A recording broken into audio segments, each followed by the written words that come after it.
우리 스가랴서 우리 11장 보겠습니다. 스가랴서 11장 우리 14절 15절 13절 14절 13절 14절 우리 다 같이 읽겠습니다. 여호와께서 내게 이르시되 그들이 나를 에어린 바 그 싹을 도기장에게 던지라 하시기로 내가 곧 그 은 30개를 여호와의 전에서 도기장에게 던지고 내가 또 연합이라는 둘째 막대기를 꺾었으니 이는 유다와 이스라엘 형제의 의의를 끊으려 함이었느니라. 아멘. 예, 오늘도 수고들 많이 하셨습니다. 우리 앞뒤분 옆분에 분한 거 인사합시다. 오늘 수고 많이 하셨고 잘 오셨습니다. 인사합시다.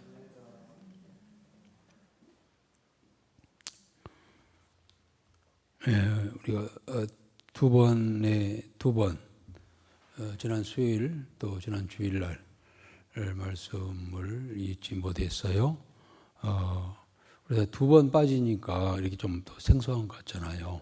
스가랴서가. 자, 스가랴서. 저는 스가랴서를 이렇게 한 장 한 장 강의할 수 있다는 것이 제 개인적으로는 큰 은혜고 축복이 되었습니다.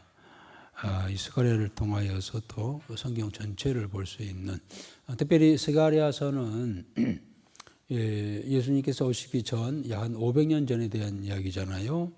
앞으로 500년 동안 또 500년 후에 곧 예수님께서 오셔서 오신 것에 대한 예언뿐만 아니라 오늘 특히 11장에서는 오시고 예수님께서 이제 승천하신 후에 이스라엘 민족들은 어떻게 됐을까라고 하는 그러한 이야기입니다.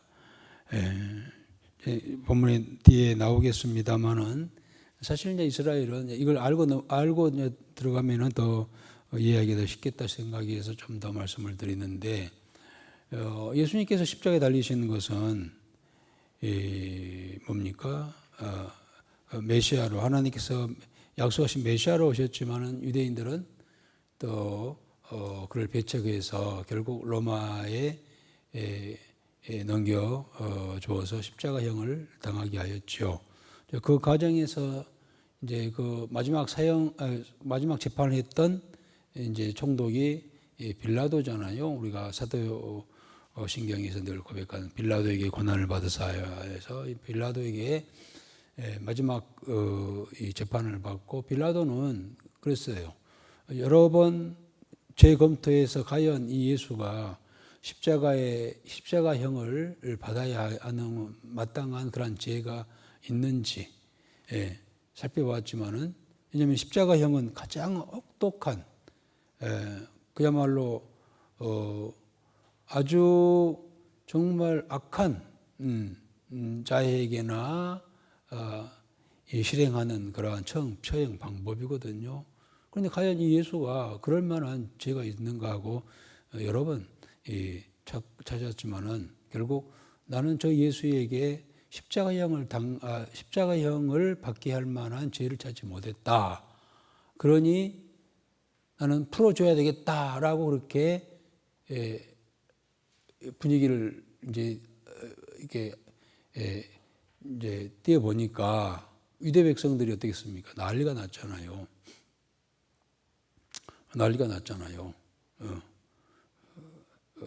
예수를 풀어주면 안 된다. 죽여야 된다. 십자가에 달려 처형시켜야 된다라고 아주 이 데모가 일어났잖아요. 그때 이제 빌라도가 이게 난감하잖아요. 그렇다 해서 계속 진행하기도 그렇고, 왜냐하면 죄가 없는데 예수를 십자가형을 시킨다는 것은 그것은 이 양심에, 또 보면은 그 아내가 그날 전날 밤에 꿈을 꾸잖아요. 환상을 통하여서 예수는 죄가 없음을 이야기하고 그것을 그 아내가 빌라도에게 이야기한 장면도 나와요. 그런저런 상황에 봤을 때 예수를 그렇게 극형을 처해할 만한 죄가 없다는 것을 알지만은 그 성경에 그렇게 기록되어 있죠. 밀란이 일어날까 봐, 데모가 일어날까 봐. 만약 데모가 일어나면은 그것이 이제 로마에 보고가 될 것이고, 그러면은 저 빌라도는 무능한 자라 하고 그냥 이 직위 해제할까 봐 빌라도는 자기 자리에 연연하여서 결국 예수를 유대인들이 그들이 원한 대로 십자가형에 내줘 버리잖아요. 그 과정에서 빌라도는 손을 씻습니다. 나는 이 일에 나는 손을 떼겠다 하고 물로 손을 씻는 과정이 나오잖아요. 그리고 그가 흘린 피의 대가를 너희가 책임져라 이렇게 이야기하잖아요. 그때 유대인들은 뭐라고 하나요? 그래 우리가 책임지겠다 라고 그렇게 말을 합니다. 그래서 그들은 예수를 십자가에 달려 피 흘려 죽게 하는 죄의 대가를 민족적으로 받아요. 자기들이 받는다고 했잖아요. 자, 그게 어떤 사건으로 일어나나요? 그 후로 약 한 40년 후에, 정확히 말하면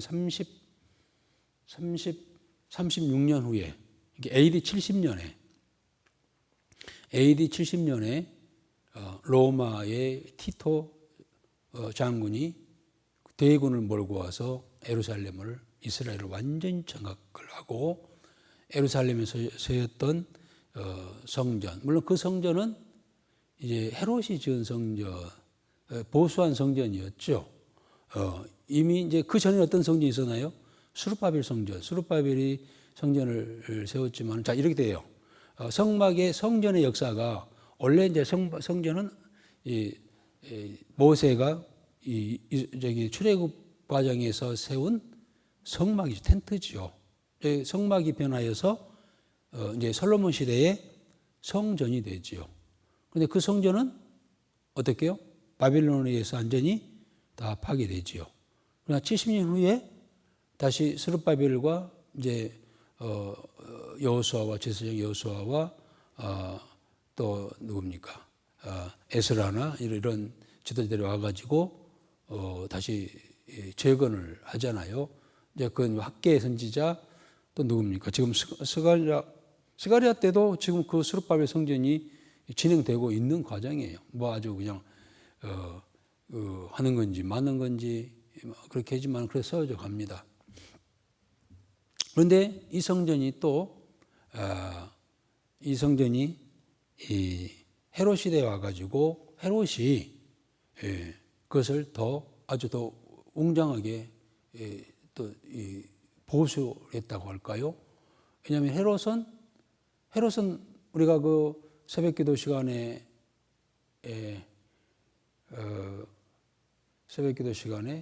사도행전에 어디서 나왔죠? 헤롯은 스가랴에서 나왔구나. 헤롯은 어디 출신인가요? 팔레스타인, 그 블레스 출신이에요. 이방인이죠. 이방인이 헤롯이 이제 왕이 되잖아요. 물론 분봉 왕이죠. 왕이 돼가지고 유대인들의 환심을 사기 위해서 유대인들이 가장 좋아하는 또 생명체를 여기는 관심이 있는 이 성전을 그럴듯하게도 재건해요. 이게 이제 헤롯 성전이에요. 예수님 오실 때는 헤롯 성전이 되어 있죠. 번듯하게 지어놨어요. 그런데 이제 뭡니까? 백성들에게 인기를 얻기 위해서 달래기 위해서 그렇게 진짜 성전이 아니야. 그것은 하나의 정치적인 쇼지. 그러나 헤롯이 성전을 다시 재건을 하지요. 예수님 당시에는 헤롯 성전이 되겠죠. 헤롯 재건했다고 해서 헤롯 성전인데, 그런데 이제 아까 이야기한 것처럼 이스라엘 백성들이 예수님을 십자가에 달려게 하고 그 죄값을 받겠다고 그렇게 그들이 맹세를 합니다. 그 죄과가 바로 AD 70년에 티토가 대군을 몰고 와가지고 역사적인 사실이니까 와가지고 예루살렘을 점령하고 성전을 완전히 무너뜨리죠. 예수님께서 예언을 했어요. 돌 위에 돌 하나도 남지 않느냐리라 라는 말씀을 예언을 했습니다마는 그와 같이 완전히 헐어지고 파괴되었지요. 그러면서 유대인들은 그야말로 세계로 다 뿔뿔이 흩어져 버리는 로마의 완전히 지배를 받고 본문에 나옵니다. 지배를 받으면서 멸시와 천대를 받는 장면이 나와요. 이제 이거 스가랴가 지금 앞으로 이런 일이 있을 것을 예언을 하죠. 천대받고 하는 장면이 나옵니다만, 그 후로 이스라엘 유대인들은 2000년 동안 이제 국토 없는 영토가 없는 이제 민족으로 세계를 떠돌아다니는 디아스포라라고 하죠. 디아스포라, 흩어진 사람들로 정말 시대마다 그렇게 멸시와 천대를 받고, 당시에는 AD 70년에는 티토에게 로마의 장군 티토에게 완전히 지배를 받고 억압받고 완전 노예로 다 팔려가고 끌려가고, 그다음에 이제 그 근대사회에서는 이제 유대인들이 엄청난 큰 굵직한 그 사건이라고 한다면은 히틀러에게 600만 명이 학살되어지는 이런 사건들. 그 과정에서도 유대인들의 어떤 천대받는 그리고 학살당하는 그런 일들이 역사 속에 2000년 역사 속에 그러잖아요. 집도 절도 없는 유랑아자들, 유랑 민족이잖아요. 얼마나 무시했겠어 사람들이 역사 속에. 그들이 그 유럽의 여러 곳에 떠다니면서 폴란드, 헝가리, 또 독일 이런데 다 떠다니면서 그렇게 살았으니, 우리가 살면서 이 서름을 우리가 얻는데 가장 큰 서름이 뭘까요? 오늘 옛날 어른들이 그렇게 말하죠. 서름 중에 배고픔 서름. 또 서름이 있다면 무슨 서름일까요? 네? 집 없는 서름. 집 없는 서름. 이제 이렇게 이야기를 하는데 그거예요. 그들은 유대인이라고 하면서 나라가 땅이 없어, 집이 없어. 그런 서름을 온갖 서름 2000년 동안 받잖아요. 이제 그게 그렇게 될 것을 대한 예언이 오늘 11장에 기록이 되어 있어요. 이게 이런 스가랴서나 이런 소선지서를 봐야 예수님께서 오시게 됐을까, 또 오시는 과정에서 어떤 일이 있을까, 또 세계 역사가 어떻게 돌아갈까, 이것을 이제 알 수가 있는데, 그러나 좀 쉽지만은 않죠. 아니고 예언적인, 묵시적인 그러한 내용이기 때문에 쉽지는 않지만 그래 재미도 없고 알 수도 있어요. 그러나 아무튼 들어 놓으십시오. 들어놓고 이제 나중에 하나하나 그 말이 그 말이었구나 이렇게 생각이 되어지고, 또 구약과 신약을 연결하는 연결고리가 되기도 하고요. 또 내 신앙의 또 영적 신앙의 지식에서도 이 끊어진 부분이 이어지는 듯한 그러한 작용을 하는 것이 바로 이 소선지서인 것 같아요. 자, 아무튼 오늘 11장에서는 이 예수님께서 십자가에 달리실 때 가룟 유다에게 팔리잖아요. 가룟 유다에 의해서 팔리게 되잖아요. 그리고 가룟 유다가 받은 이 돈은 얼마였나요? 은 30개였잖아요. 그것에 대한 이야기도 나오고 있어요. 그래서 이제 우리가 사실 9장과 10장에서는 메시아가 오실 것에 대한 이야기를 스가랴는 이야기를 했고요. 그로 인하여서 이스라엘 백성들이 회복과 승리하게 될 것을, 이제 회복이라고 하는 것은 바빌론에서 돌아올 것에 대한 이야기죠. 희망적인 그러한 이야기가 계속 되다가 이제 오늘 11장에서는 완전히 분위기가 바뀌어요. 분위기가 바뀐다고 하는 것은 아까 말씀드린 것처럼 예수님께 오셔서 구원사 십자가의 사역을 이제 이루셨지만은 그 후로 이스라엘 백성들의 그 비극적인 이야기들을 스가랴가 하고 있습니다.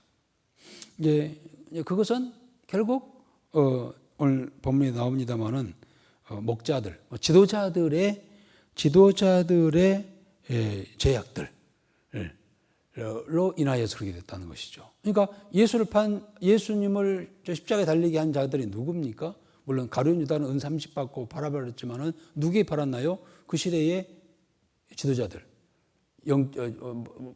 대제사장, 서기관, 사도계인들, 그리고 정치 지도자들에게 팔아버렸잖아요. 그들이 이제 예수를 잡아다가 이렇게 십자가에 처형하고 하는 그런 일을 했습니다만은 그들에 대한 그들의 그 당시에 거기 해당되는 사람들에 대한 악한 자들의 악한 목자들로 말씀하시면서 그들에게 심판이 있음을 경고하고 있고요. 아까 말씀드린 것처럼 예수님께서 은 30에 팔릴 것도 예언이 되어 있습니다. 결국 이제 참 목자이신 예수님을 배척한 유다의 지도자들, 목자로 나옵니다만은 그런 거짓 악한 목자들이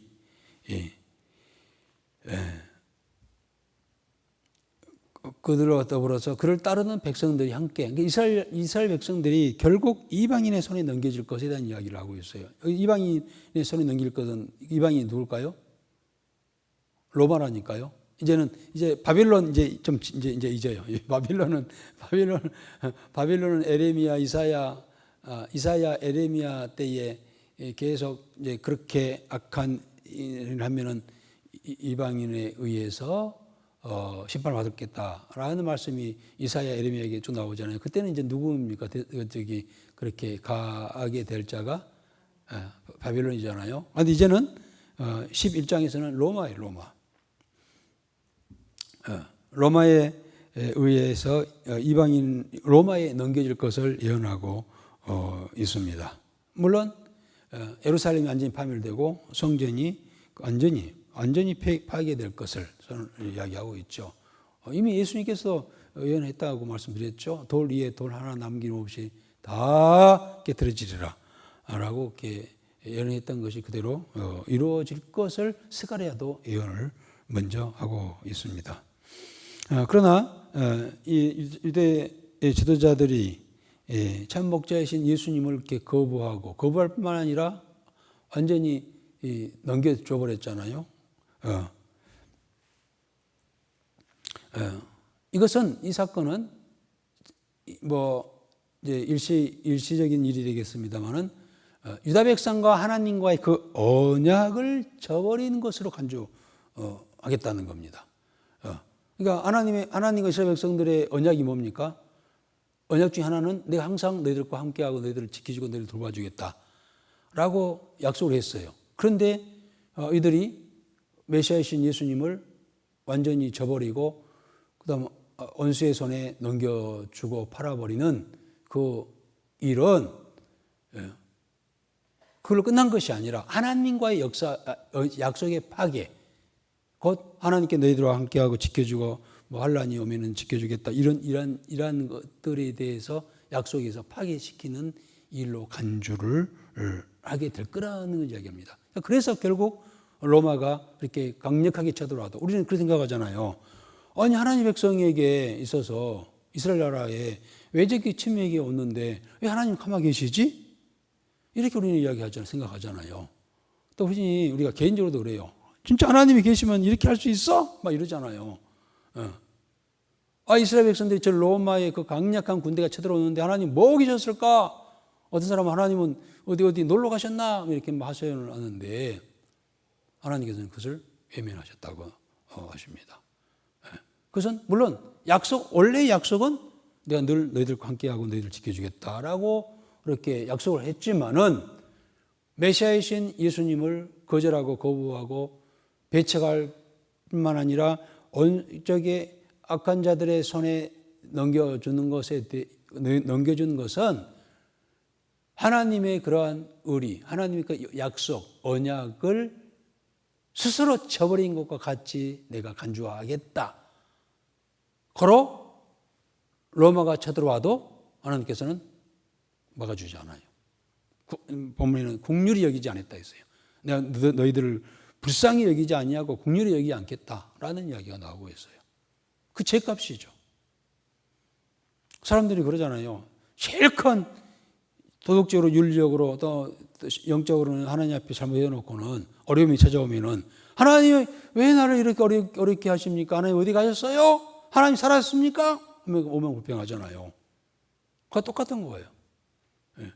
기껏 그렇게 악한 일, 못된 일, 죄악을 범해서 하나님과의 관계에서 이렇게 떨어져 살다가 어려운 일이 있으면은 원망을 불평하는 그게 우리 인간인데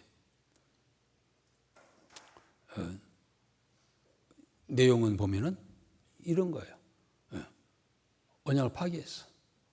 내가 그와 같이 늘 택한 백성들에 대해서는 지키고 보호하고 내가 울타리가 되어주고 안전을 보장해 주겠다고 했지만은 이런 악한 일을 하니 하나님께서 진노와 거기에 대한 심판이죠. 심판으로 인하여서 설령 애적이 쳐들어와도 내가 못 번쩍이 오르겠다.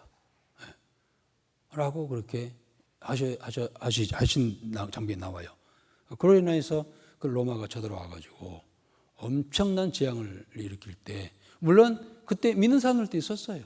믿는 사람들도 그래 우리가 마땅히 이런 일을 당해야 마땅해 라고 하는 사람도 있게 될 것이다라는 이야기도 합니다.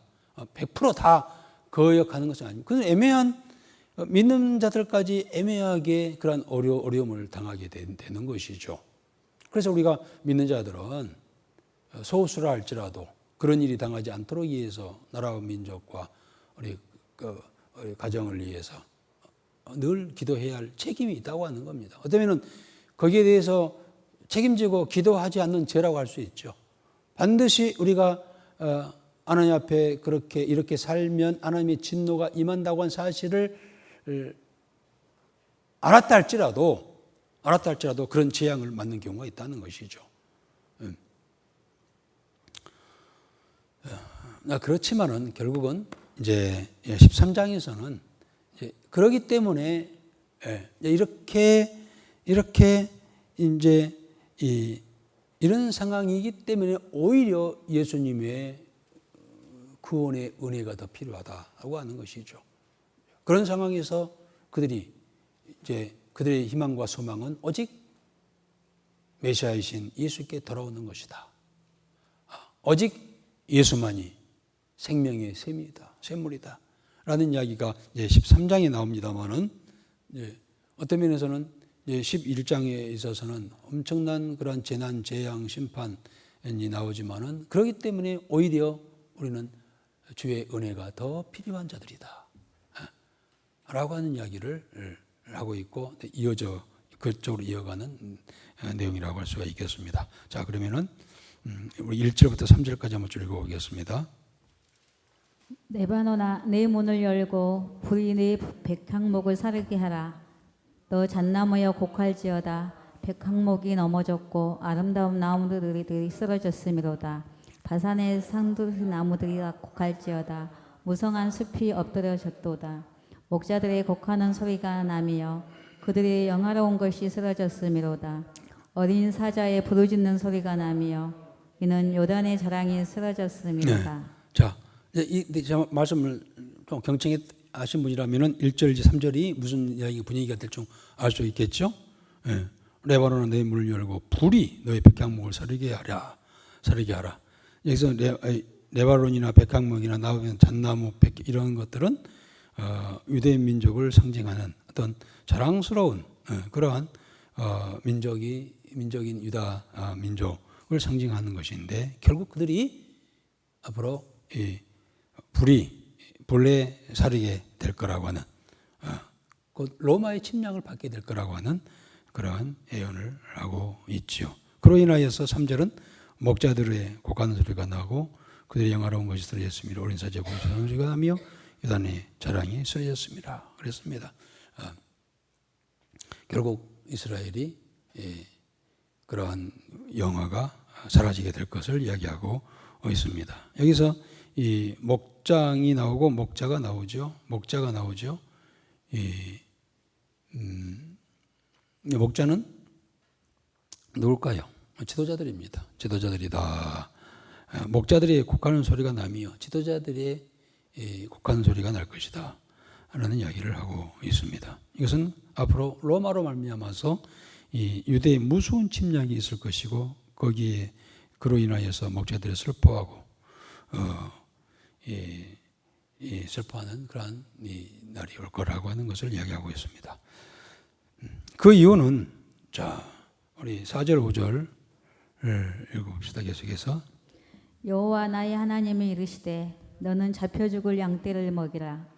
사들인 자들은 그들을 잡아도 죄가 없다고 판 자들은 말하기를 내가 부요하게 되었은즉 여호와께 찬송하리라 하고 그들의 목자들은 그들을 불쌍히 여기지 아니하는도다. 그렇습니다. 이제는 그 유대인들이 그와 같이 로마에 완전히 침략을 받게 됨으로 인하여서 지도자들부터 시작해서 모든 백성들이 천대와 멸시를 당할 것을 그렇게 보여주고 있습니다. 여기 과정에서 사들인 자들이라고 나와 있죠. 사들인 자들은 그들을 잡아 죄가 없다 하고 또 판자들은 말하기를 내가 부요하게 하는 이게 무슨 이야기일까요? 결국 뭐 우리나라도 일본에 이제 압제당할 때에 나라를 판 사람의 이름이 금명되고 있죠. 누구라고 하죠? 이현영이라죠. 그 나라가 다 기울어가고 하는 과정에서도 나라를 파는 자가 있다는 거예요. 유대인들도 그랬습니다. 나라의 운이 다 되어지고 쓰러져 갈 때 이때를 기회로 삼아서 로마에 팔아버려. 아주 거의 간신배들이죠. 판자들이 그 유대 지도자들이라는 이야기죠. 그리고 사들인 자들은 누구겠습니까? 그러면 사들인 자들? 예? 사들인 자는 로마. 자, 그래가지고 참으로 그 나라가 완전히 망해가는 과정에서도 이 이기주의의 근성을 버리지 아니하고 그때를 기회를 삼아서 이익금을 받고 팔아버리는 저는 확실히 잘 모르겠습니다만 이한용의 후손들은 잘 먹고 잘 산다고 하잖아요. 지금 그 당시에 일련편에 있었던 자들은 지금 오히려 독립의 후손들은 가난하게 지금 살고 있고 그 일본에 기대어서 나를 판 사람들은 땅덩어리 넓게 가지고 잘 먹고 잘 살고 있다고 하잖아요. 그런 일들이 어느 나라도 있는 것 같죠. 유대에도 그런 일이 있게 될 거라고 하는 겁니다. 나를 그런 어떤 위기를 기회로 삼아서 이 재산을 확보하고 이기주의죠. 그런 일들이 그것은 곧 목자들이 지도자들의 그 부패했기 때문에 그러한 일이 있을 것에 대하여서 스가랴는 예언을 하고 있죠. 그로 인해서 우리 6절 한번 읽어봅시다. 여호와가 말하노라 내가 다시는 이 땅 주민을 불쌍히 여기지 아니하고 그 사람들을 각각 그 이웃의 손과 임금의 손에 넘기리니 그들이 이 땅을 칠지라도 내가 그들의 손에서 건져내지 아니하리라 하시기로. 자, 이 6절이 그렇죠. 이 땅 주민을 불쌍히 여기지 아니하고 누가 말씀하셨어요? 여호와가 말하노라. 네, 아까 말씀이에요. 물론 하나님의 기본적인 언약 약속은 뭡니까? 택한 백성은 내가 늘 지키고 보호하고 애적이 침략이 있다 할지라도 내가 지켜줬다. 이게 이제 기본적인 하나님의 약속인데 이 지도자들과 특히 하나님께서 보내신 그 메시아를 팔아버린 이 유대 민족들에게 있어서는 내가 너희들을 이제는 불쌍히 여기지 않겠다. 그동안 내가 너희들을 지키겠다고 하는 것에 대하여 이제 하겠다라고 하는 거예요. 그 이야기를 스가랴가 하고 있죠. 그래서 불쌍히 여기지 아니하고 임금들이 손에 이웃에 그러니까 결국 로마에 의해서 지도자들이 다 잡혀갈 것이고 그들이 이 땅을 칠지라도 내가 그들의 손에서 건져내지 아니하리라. 무서운 일이 아닐 수가 없죠. 하나님이 떠나가 버리면은 이건 하나님이 함께 하신다고 하는데 하나님이 도우시다면 무서울 것이 없겠지만은 하나님이 떠나가 버리시면은 우리가 아무리 견고한 이 성벽을 쌓고 뭔가를 준비하고 마련하고 한다 할지라도 무용지물이 될 수밖에 없다고 하는 것이죠. 결국 이웃 나라인 로마가 쳐들어와도 내가 불쌍히 그들을 긍휼히 여기지 않고 불쌍히 여기지 않겠다라고 그렇게 말씀을 하시는 것이죠. 계속해서 7절입니다. 내가 잡혀 죽을 양떼를 먹이니 참으로 가련한 양들이라. 내가 막대기 둘을 취하여 하나는 은총이라 하며 하나는 연합이라 하고 양떼를 먹일세. 네, 이것은 이제 내가라고 하는 것은 예수님께서 오셔서 두 가지 사역을 이야기하고 계시죠. 막대기 둘, 곧 은총과 연합인데 이 은총이 뭘까요? 하나님의 은총, 구원의 은혜죠. 또 하나는 뭡니까? 하나 되는 것이죠. 연합, 민족이 하나 되는 것인데 그게 하기 위해서 예수님께서 오셨는데 이제 그것을 8절에 봅시다. 8절. 한 달 동안에 내가 그 세 목자를 제거하였으니 이는 내 마음에 그들을 싫어하였고 그들의 마음에도 나를 미워하였음이라. 그렇습니다. 그렇게 하시기 위해서 오셨지만은 이제는 그들의 그러한 제약으로 인하여서 한 달 동안에 내가 그 세 목자를 제거하리니 오히려 하나님 예수님께서는 은총을 베풀시켜 오셨고 또 연합 민족이 하나 되게 하기 위해서 오셨지만은 그들의 죄가로 인하여서 오히려 새 목자를 완전히 제거하시겠다고 하는 거예요. 그 이유는 그들이 그들이 나를 싫어했고 또 나도 그들을 싫어하기 때문이다 라고 그렇게 이야기하고 있죠. 먼저는 이 새 목자가 누굴까요? 새 목자? 새 목자가 누굴까요? 그래요. 이스라엘의 지도자들입니다. 그런데 예수님 당시에 가장 앞장서서 예수님을 십자가에 달리게 했던 자들이 누굽니까? 로마에 이렇게 팔아넘긴 자가 누굽니까? 제사장인데 대제사장이죠. 가야바. 그 다음에 여러 세상들, 사두개인들, 서기관들, 종교적인 지도자들 뿐만 아니라 이 헤롯 같은 그러한 또 빌라도 같은 정치적인 지도자들. 그러니까 빌라도는 사실 아까 이야기했잖아요. 그래도 양심적인 사람이에요. 도저히 예수를 십자가의 처형을 당할 만한 죄를 찾지 못했다. 그러니 나는 손을 씻겠다. 양심 있는 자예요. 그러나 그런 그의 이름이 우리가 이 사도신경에까지도 올려놓고 가장 악한 자로 우리가 이야기하고 생각하는 이유가 뭘까요? 그는 자기의 양심은 있었을지라도 자기 직무를 유기한 거죠. 죄가 없는 자를 갖다가 결국 그가 절대 안 되라고 했어야 되는데 나 몰라. 너희들 알아서 해. 라고 해버리는 죄죠. 직무유기입니다. 이제 헤롯도 마찬가지. 헤롯 앞에도 예수님께서는 3번의 재판을 받잖아요. 먼저는 정기재판, 대제사장 앞에 가서 재판받아요. 그 다음에 끌려가가지고 헤롯에게 재판받습니다. 정치적인 재판받습니다. 마지막 최후 재판이 빌라도 재판이잖아요. 거기서 최후로 이제 사형 선고를 하게 됩니다만은 이들 정기적인 지도자들, 정치적인 지도자들 이런 자들을 내가 제거하겠다라고 말씀을 하시죠.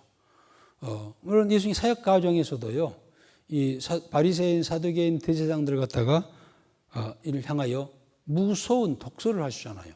소위 욕을 하시잖아요. 뭐라고 욕하셨죠? 그들 향하여? 네? 무슨 욕 들어보신 분? 예수님께 욕을 하셨어요. 뭐라고 욕하셨나요?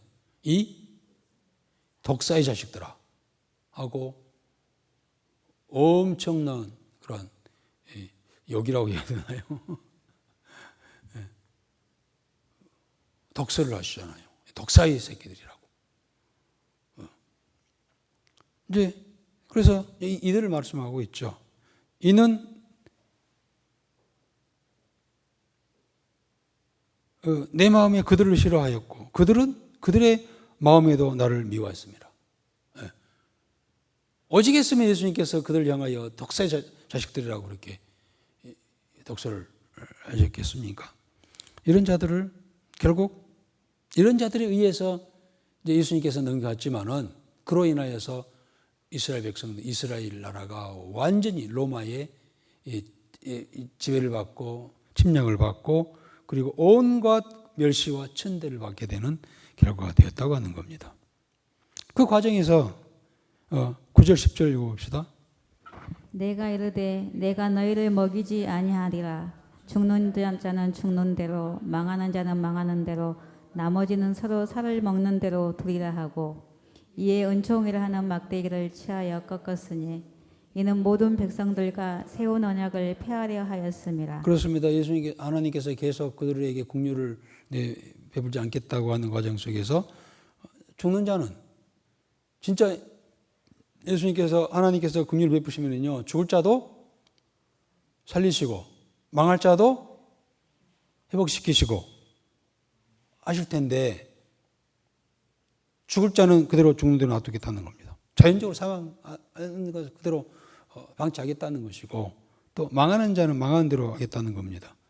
그대로 두겠다는 겁니다. 이것은 뭡니까? 애국의 침략, 그 로마의 침략으로 인하여서 그렇게 완전히 파괴될 것에 대해서 전에 같으면 하나님께서 막아주셨고 우리 구약의 역사가 그러잖아요. 특히 히스기야 왕 때도 마찬가지고 여러 왕 때 의로운 왕이 됐을 때 외적이 침략했을 때 하나님께서 반드시 이런저런 기적과 이적을 통해서 다 막아주셨잖아요.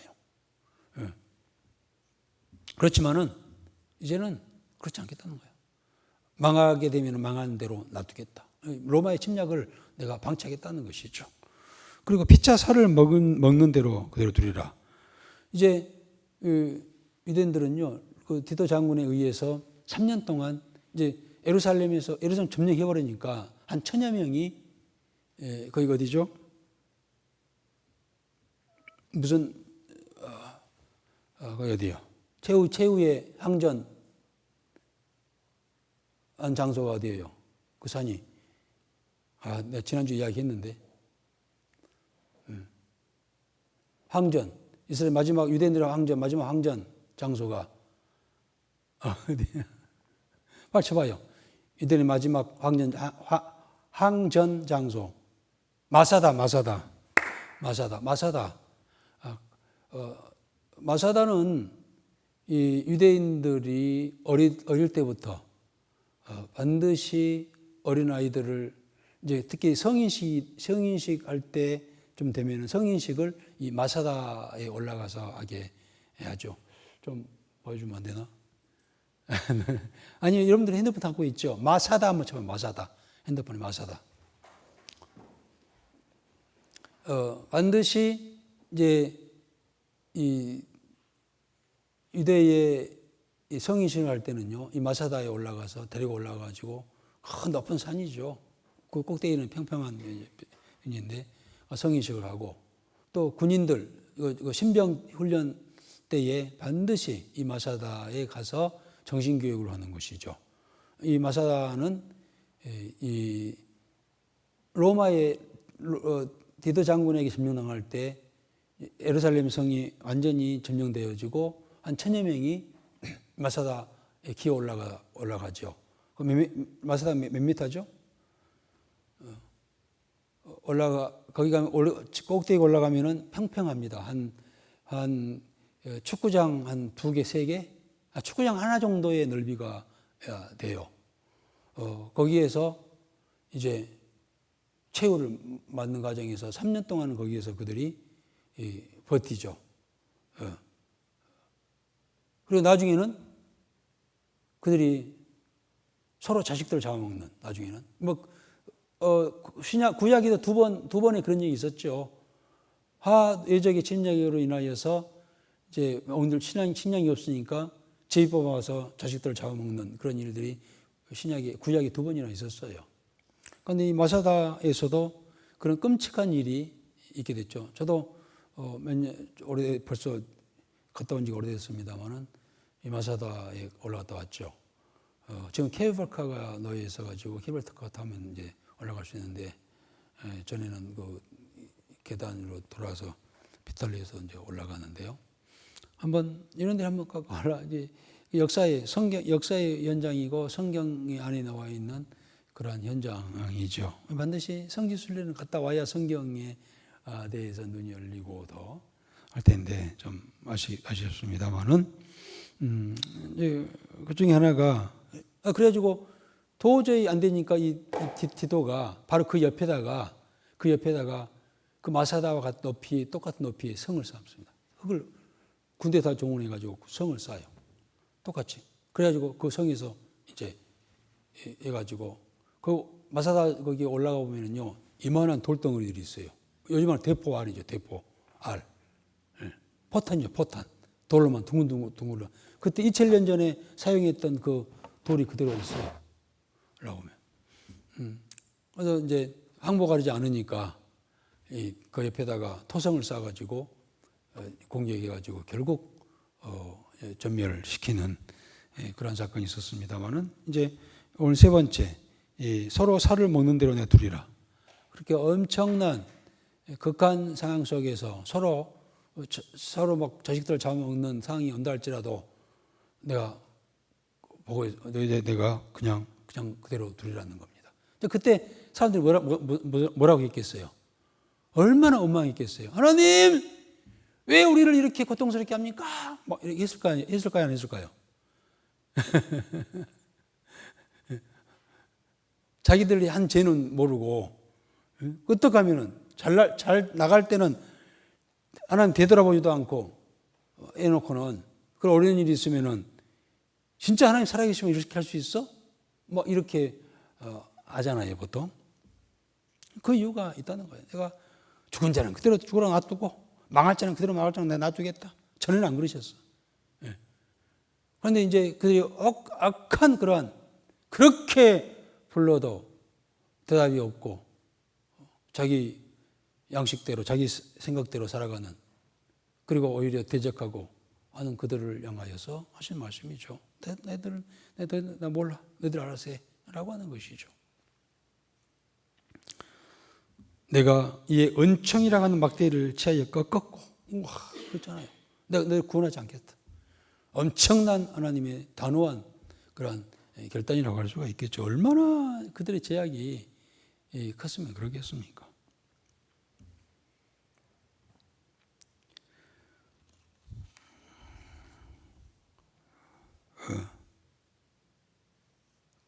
그래서 이제 마지막 부분에 이는 모든 백성들과 세운 언약을 폐하려 하였습니다. 여기도 이제 꺾었으니 이유는 이 모든 백성들과 세운 언약을 폐하려 하였습니다. 이 모든 백성들이 누굴까요? 이스라엘 백성 아니에요. 이방인들. 하나님께서 이방인들에게 절대 이스라엘 백성들은 괴롭히지 말라라고 하는 것이 하나님의 경고였거든요.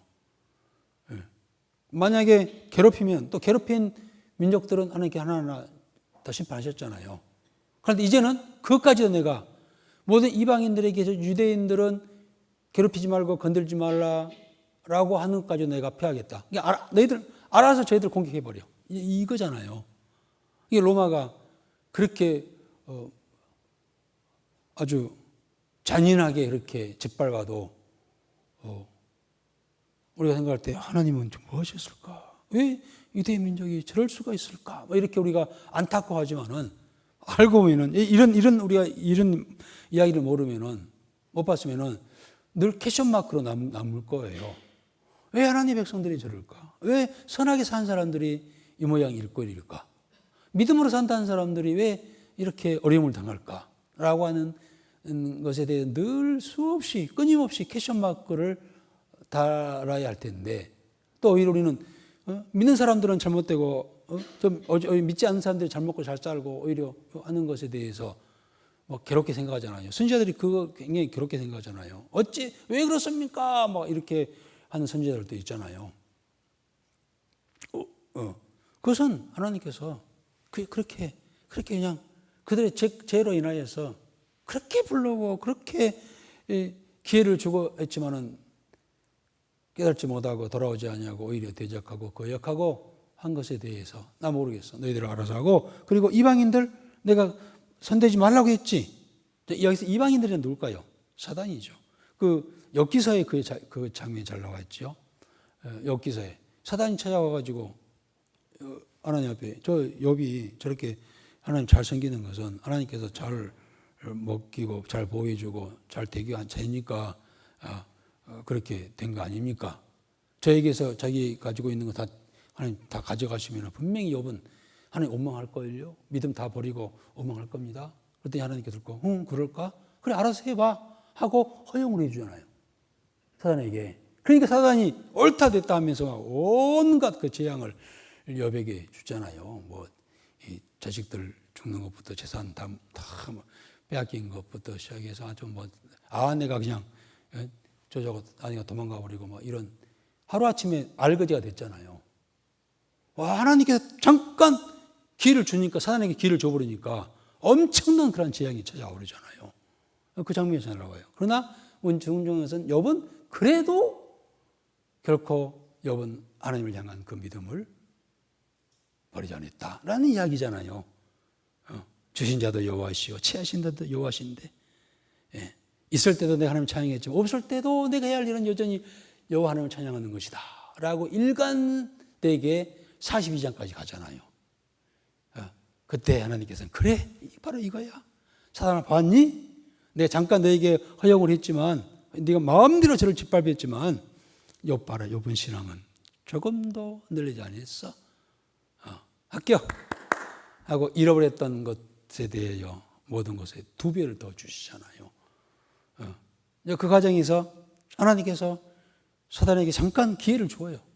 그랬더니 완전히 짓밟히잖아요. 우리도 그것을 알아야 돼요. 하나님께서 우리를 한시라도 우리를 지키지 아니하신다고 한다면은 우리는 무너질 수밖에 없다고 하는 생각을 우리는 해야 해요. 그래서 항상 하나님을 경외하고 우리가 묶었던 허리띠를 절대 풀지 말고 영적 경각심을 가지고 늘 살아가야 할 이유가 여기에 있는 줄 믿습니다. 아멘? 잘 모르시면 몰라도 넘어가. 아무튼 그 이야기가 10절에 나와 있는 거예요. 내가 죽는 대로 죽은 자는 죽은 대로 놔두고 망한 자는 망한 대로 놔둘 것이고 서로 살을 먹은 대로 내가 몰라. 자 이방인들 사단 내가 지금까지 저들을 괴롭히지 말고 저기 하라고 내가 분명히 이야기한 것에 대해서 내가 급하게 하겠다. 나 알아서 해. 라고 했다는 거예요. 이런 일들이 영적 세계에 있는 거예요.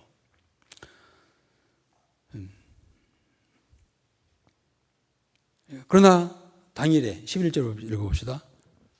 당일에 곧 폐함에 내 말을 지키던 가련한 양들은 이것이 여호와의 말씀이었던 줄 안지라. 그래요. 그때 그 상황에서 그날 당일이라고 하는 그날에 그렇게 로마에 완전히 침략당하고 고난과 시련이 찾아왔을 때에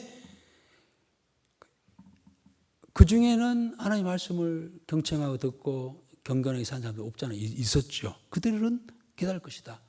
그래. 하나님께서 그렇게 하신다라고 하셨어. 우리가 마땅히 당해야 돼. 라고 하는 자도 있을 거라고 하는 겁니다. 단지 그들이 아까 이야기했지만 그들은 의롭게 살고 믿음으로 살았는데 왜 그런 고난을 또 당해야 됩니까? 있다면은 한 가지 우리가 이야기한다면은 그들을 위해서 나라 민족을 위해서 정말 생명을 기도하지 않는 그러한 죄라고 해야 되나요? 이유로 인하여서 함께 그러한 고난을 당하게 되는. 그래서 우리가 우리 자신뿐만 아니라 우리 가정을 위해서 교회를 위해서 나라 민족을 위해서 우리가 깨달은 자들이 주 앞에 있는 자들이 정말 생명으로 기도해야 할 이유가 있습니다. 그렇지 않냐면은 가정이 무너질 때, 교회가 무너질 때, 이 나라 민족이 무너질 때 함께 무너지게 된다는 거예요.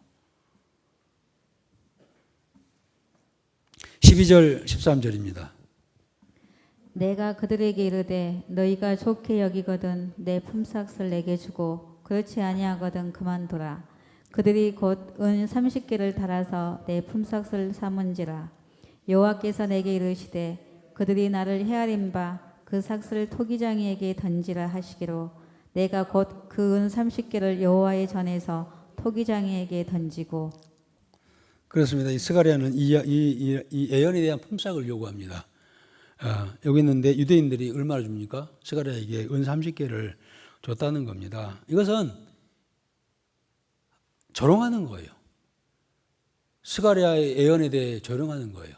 아이고, 그게 무슨 일어날 만한 일이야? 쓸데없는 소리.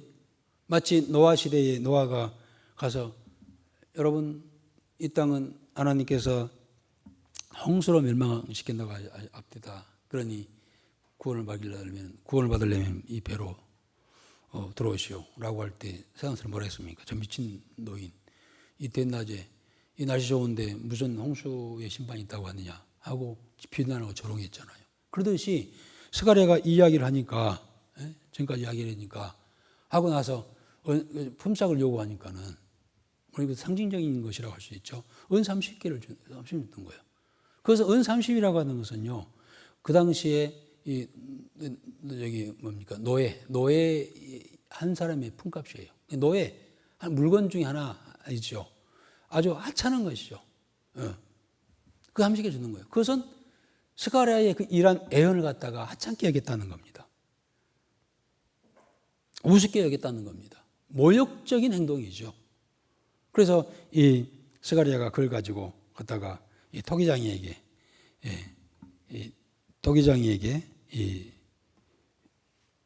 던졌다고 이렇게 했습니다만은 이것은 이제 상징적인 이야기였죠. 나중에 뭡니까? 예수님을 파는 자가 바로 가룟 유다죠. 가룟 유다가 예수님을 은 30에 팔았습니다. 물론 가룟 유다가 그 정치인들, 종교인들하고 이 딜을 했겠죠. 내가 예수를 내가 고발하면은 알려주면은 나 보상금 얼마 주겠니? 라고 하니까 은 30을 주겠다고 한 것이죠. 그러니까 그 당시에 예수님의 그 사역에 있어서 이 지도자들은 대제사장들과 사두개인 그 정치인들은 하찮게 여긴 것이죠. 자기가 무슨 메시아라고? 아이고 하찮은 것. 그래, 아이고 내가 30에 주겠어. 라고 아주 모욕적인 행동이에요. 은 30을 줬다고 하는 것은. 그런데 가룟 유다는 돈에 눈이 어두웠기 때문에 그거라도 왜냐하면 곧 예수님 곧 십자가 달려 죽게 될 거거든. 그거라도 받아야 번전도 안 되지만은 그거라도 차지하려고 고발하잖아요. 나중에 이제 가룟 유다가 자기가 잘못된 것을 알고 성전에다가 대제사장에게 주지요. 그 대제사장들은 그것을 갖다 헌금으로 여길 수가 없다고 해서 토기장에게 넘겨줘가지고 여기는 땅 부동산에 부동산 한 사람에게 줘가지고 밭을 하나 사서 이 영국 없는 사람들의 무덤으로 사용했다고 하는 겁니다. 이게 이제 그대로 스가랴는 앞으로 그렇게 될 것에 대하여 자기를 비유해서 그렇게 이야기하는, 앞으로 그 메시아를 갖다가 은 30에 하찮은 그 은 30에 노예값으로 팔아가지고 받아가지고 받을 것이다. 그것은 예수님을 모독하는 그러한 일이라고 하는 겁니다. 그렇게 악한 행동들을 했죠. 어쨌든 간에 스가랴는 그것까지 예언하는 그런 모습을 볼 수가 있죠. 자, 마지막 우리 15절부터 17절까지 쭉 읽어보겠습니다. 시간이 많이 갔으니까요. 여호와께서 내게 이르시되 너는 또 어리석은 목자의 기구들을 빼앗을지니라. 보라, 내가 한 목자를 이 땅에 일으키리니 그가 없어진 자를 마음에 두지 아니하며 흩어진 자를 찾지 아니하며 상한 자를 고치지 아니하며 강건한 자를 먹이지 아니하고 오히려 살찐 자의 고기를 먹으며 또 그 급을 찢으리라. 화 있을진저 양떼를 버린 못된 목자여, 칼이 그의 팔과 오른쪽 눈에 내리리니 그의 팔이 아주 마르고 그의 오른쪽 눈이 아주 멀어 버릴 것이라 하시니라. 네, 사실은 이제 스가랴가 하고 싶은 이야기는 14절까지죠. 그렇게까지 이제 예수께서 30배에 팔릴 것까지 예언을 했지만은 이렇게 된 이유가 뭐냐? 거짓 목자들, 거짓 지도자들, 거짓 종교 지도자들, 정치 지도자들 때문이었다는 것이에요. 그러면 거짓 지도자들이라고 하는 자들은 어떤 행동을 하는가?